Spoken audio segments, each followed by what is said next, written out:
Hey y'all, it's Nomadic Shaman here. Thank you so much for visiting my page. Y'all don't judge me. I'm in my moo. As you can see, I'm in my bonnet. Life is good. Life is good. For those, let me see, the past weekend was Mother's Day.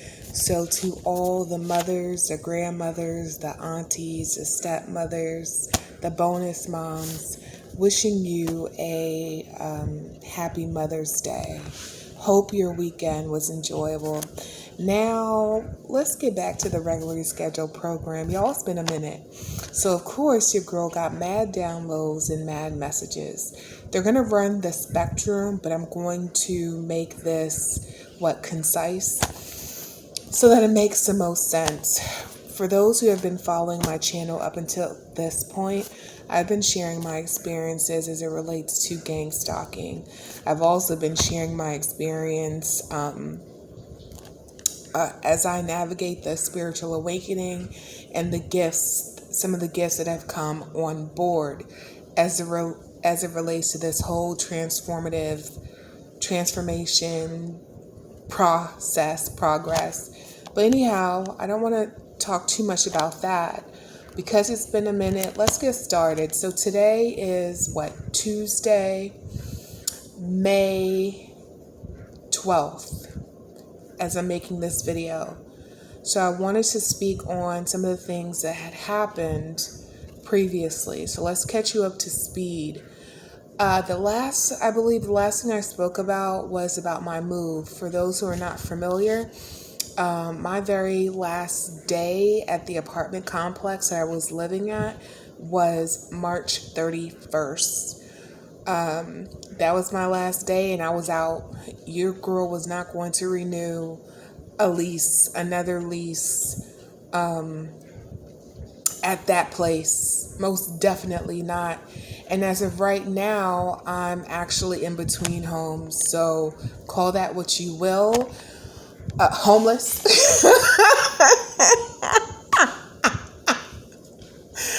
But I'm in between homes. So with that said, back to the regular schedule program, right?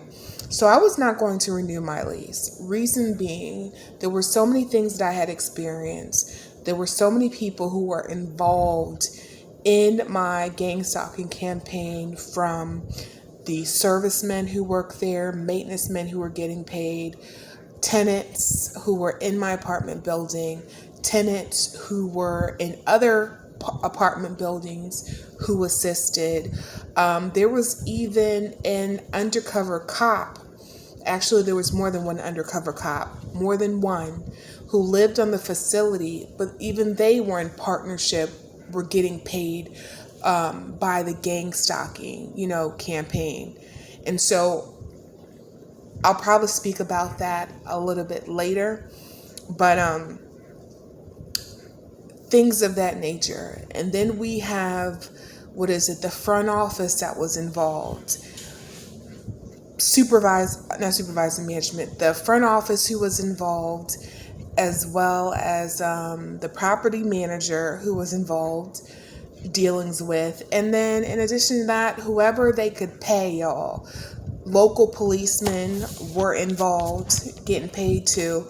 And so it just became too much for me to continue on living there, but more specifically, continue to give these people my hard-earned money when they were just participating in the harassment and the bullying, okay? And so yeah, y'all. And it wasn't one of the things that I don't know if I disclose this or not, but they had people who were living there who literally were pointing direct energy weapons on me, even neighbors in the not neighbors in the building, neighbors in the neighborhood, okay, who were involved.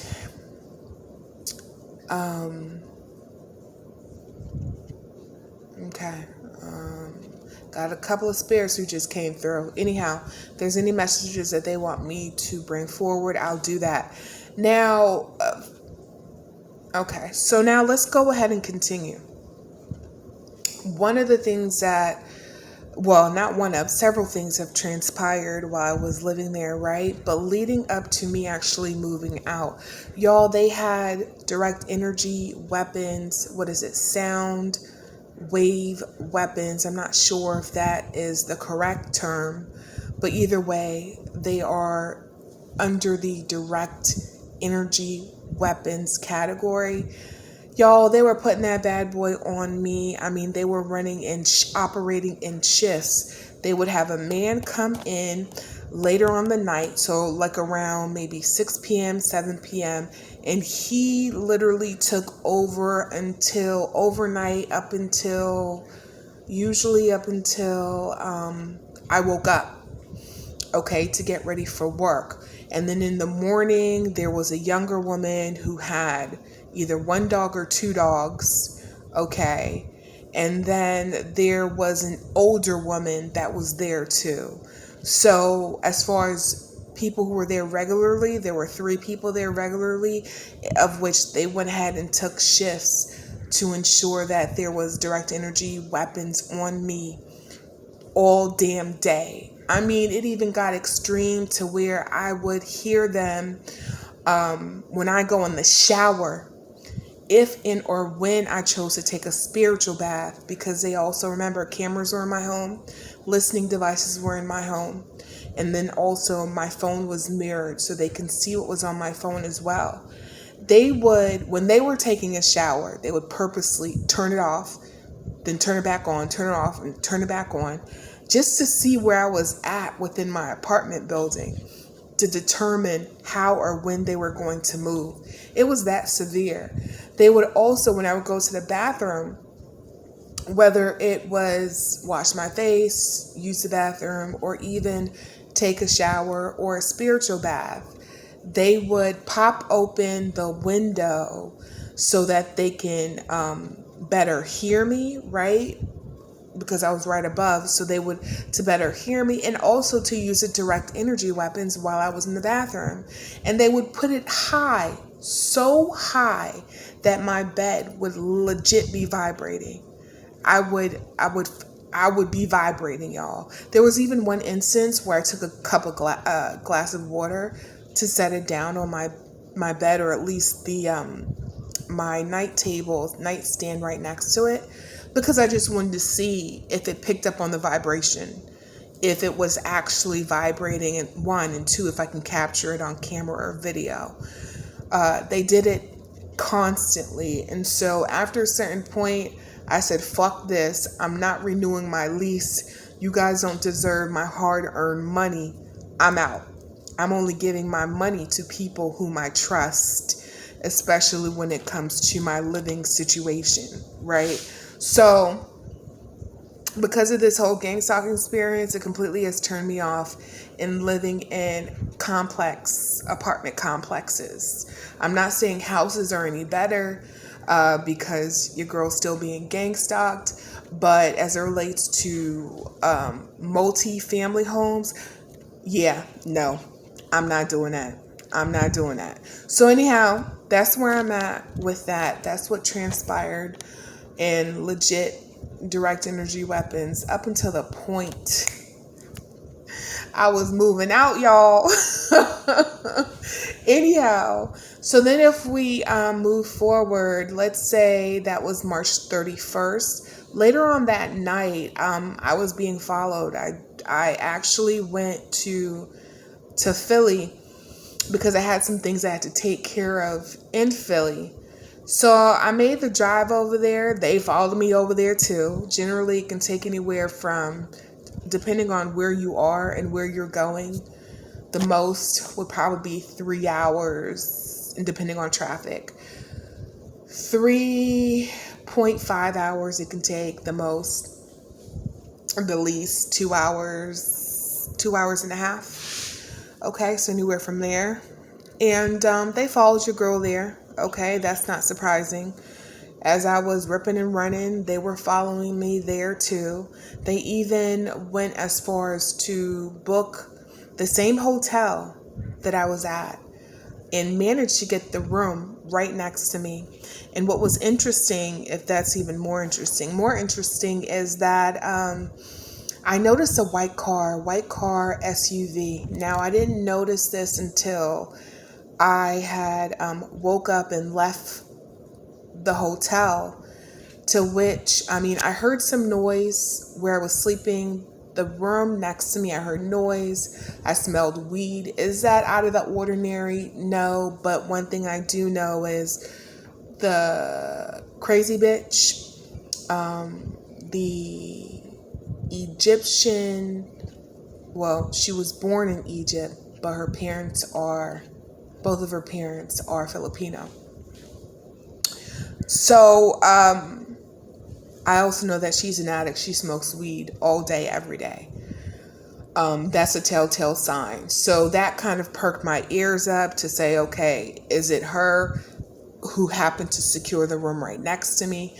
It wasn't until I actually checked out and I went to my vehicle, and then the vehicle directly next to me was a white SUV with Delaware license plates. And my guides told me that that was her vehicle, or that was a vehicle that she drove. Interestingly enough, the night before, there was a white vehicle who was following me, but they had parked a distance, but it was a woman who had like an Asian profile. That much I could tell physically. And she was sitting in the driver's seat with her lights on, and she was parked kind of like perpendicular to where I was parked so that she could see what was going on. I made a mental note of that. So then when I saw the very same vehicle right next to me, and Spirit had informed me that that was indeed her car that she was using in her driving, then that was further confirmation for me that, she had went ahead and she booked that room. Now, up until this point of May of 2026, this woman has managed to book on 4 different instances rooms right next to me. I asked Spirit, how was this done? One is by contacts, so the people that she has made connections with, that she knows, that books the rooms right next to me. And then the second way is through hacking, is how she's able to book the room right next to me. This happened a total of 4 times of where she booked one was a cruise, and then 3 other instances were hotel rooms where she was booked in the room right next to me. However, the cruise was a last minute name change, okay? Speaking of the name change, let me pause right quick. We're at 13 minutes. Pause right quick. The cruise that I went on back in November, Spirit did inform me that she had booked the stateroom right next to me, but there was a name change. The name change was switched to, I believe, her sister, and then it was switched to a couple. One of the things that Spirit had informed me, which I was hoping wouldn't be the case, this man who lived in DC, Spirit also gave me his name. I'm not going to disclose it on here, but in one of my videos, I had mentioned I hope that you didn't have sex with her unprotected, because if you did, there would be a high probability that you would contract HIV. Well, as of today, Spirit had informed me that that young man ended up contracting HIV. But not only that, he had passed it on to his girlfriend. Spirit had informed me that the girlfriend found out. This is how she found out about his infidelity. But the girlfriend specifically had found out because she had to go in for testing, for drug testing. What that is centered around, whether it's a job, a checkup, I don't know. All I know is she had to go in, and this must have been her ancestors looking out for her, because she had to go in to get a drug testing done. In that instance, she was able to find out that she was HIV positive. So maybe she did additional blood work. I don't know. But I do know initially she went in for drug testing. And from that visit, or it could have been a follow-up visit that came from that visit, she did blood work and found out that she was HIV positive. And she had contracted it from her boyfriend, who had contracted it from the crazy bitch, okay? If she comes across my channel, I'm so sorry, baby girl. I tried warning you if you came across my video. Yeah, so I will leave that there. So moving on. The reason why I'm saying this is because this woman is reckless with her sexual behavior and proclivities, and yet this is the information that she's spreading out about me and around my nature. I'm still celibate. But anyhow, around me and my nature. And so, due to her reckless behavior, she has been the cause for many individuals contracting HIV, which also includes the individual, when he passed away, the individual who came to me, okay, to tell me to share his story.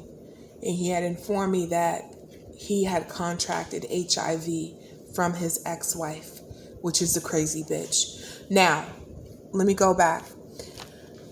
This happened, we're still at the hotel, so I'm connecting the dots here, and I'm seeing that she's been following me, and I see that she not only has a room booked right next to me, her car is even right next to me. Now, one of the reasons why it's all about optics. When I tapped into this, I had discovered is because of the fake POA that she has on me, and she was able to gain money from the trust that was left for me, life insurance payments that was left for me, what have you. She was able to get a faulty POA granted because she had disclosed or had gotten fraudulently documentation that I was mentally unfit and unstable to handle the trust and or what came with it. Okay. And so in that claim or documentation, she had shared that I would need a caretaker. So here's what the optics are looking now. Everywhere I'm going, she's in the room right next to me. Her vehicle is very close by. I'm finding out that there is someone who's connected to her that is on the same flights that I'm on. This is not by happenstance. Not only is it a way to harass and bully me, right? But it's an intimidation tactic.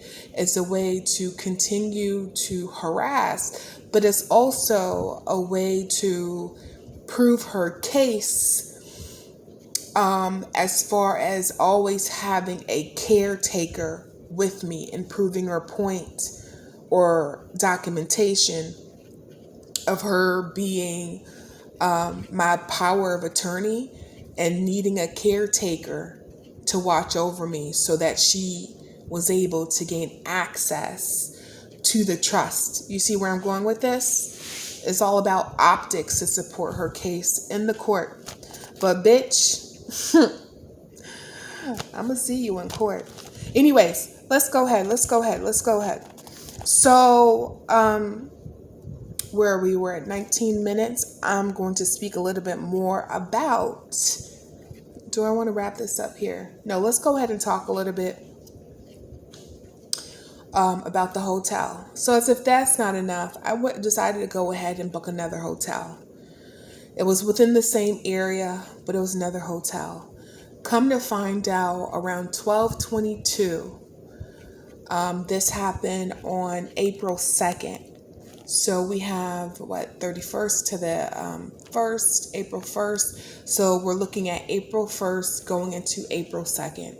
12:22 a.m. on April 2nd. I heard noise. I heard somebody entering the room right next to me. This is around the time where I am settling in and I'm about to take my black ass to sleep. All of a sudden, my TV wants to go off. The remote is on the dresser. My spiritual team, they like to mess with me every now and again. So when I check in with my spiritual team and they're telling me it's not them, and they're telling me it's coming from outside. Now, mind you, I heard some clicking noise outside, but I didn't pay too much attention to it. All of a sudden, my TV gets turned on, and then the channels start to change. And then it stops on a channel, Dead Man Walking. I'm not familiar with the Netflix show. That is the movie preview that was coming on. Shortly after, I'm smelling mad ganja. Okay, I'm hearing people loud. I'm hearing people arguing. I'm hearing banging on walls, like purposely banging on walls. And I could tell it was to intentionally aggravate me. It didn't necessarily help that was also the course of, the moon phase. I forget if that's like the full moon. I think the full moon was happening around that time. So it was either 3 days before, 3 days after, or it may have been the same day of the full moon. It's April 2nd. So, y'all, this woman went to this far extent to make sure that she was next to me so that she can do spell work on me, y'all, to siphon, harness, and harvest my energy. Now, one interesting thing, or many interesting things, is I'm hearing noise. I'm hearing people banging on the walls to agitate me, right? Then, in addition to that, shortly after, I'm hearing, noise, knocking, the switching of the TV channels. I'm hearing people arguing. I'm hearing, I want to go home. I want to go home now. I don't want to do this. I don't want to do this anymore. It was a man. Okay. Spirit told me, you go by Ron. This man looked like he was light-skinned and black. Biracial men I consider black. So he was a black man, a light-skinned black man, arguing with her. My spirit team told me he goes by Ron. Okay, so I don't know if his name is Aaron. I'm hearing that, but his nickname, he goes by Ron. So the other part that I mentioned, okay, we're at 23 minutes. Let me just say this real quickly. When I woke up the very next day, I heard a lot of birds chirping, crying, screaming. And when I opened my door, it was just like mad birds on the balcony, birds in the buildings, small crevices, birds everywhere. I'm thinking, what the fuck is this shit? I don't know if there was some type of ritual that was done, sacrifice that was done, ceremony that was done. I've never seen that in my whole entire life. I saw so many birds. I'm surrounded by so many birds. So I come closer. And what I notice as I look up is there's a dead bird right above my entryway of my hotel room. I would really say it's like an inn. If you think of like Red Roof Inn, and you know how these spaces where like the parking lot is right outside of it, so you can literally park right in front and then walk in. It was something set up like that, not too far from the airport. Y'all, there was a dead ass bird right above. Immediately, my spiritual team told me to grab some salt, to put it around the doorway, and to cleanse, because it was a result of a sacrifice, y'all.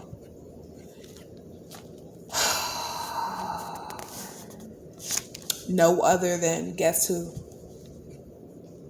Guess who? the crazy bitch that was right next to me. Okay. Um, Let me stop here. I'll catch you on the next video. I need a little bit more light. All right, y'all. So I'll see you then. Peace out.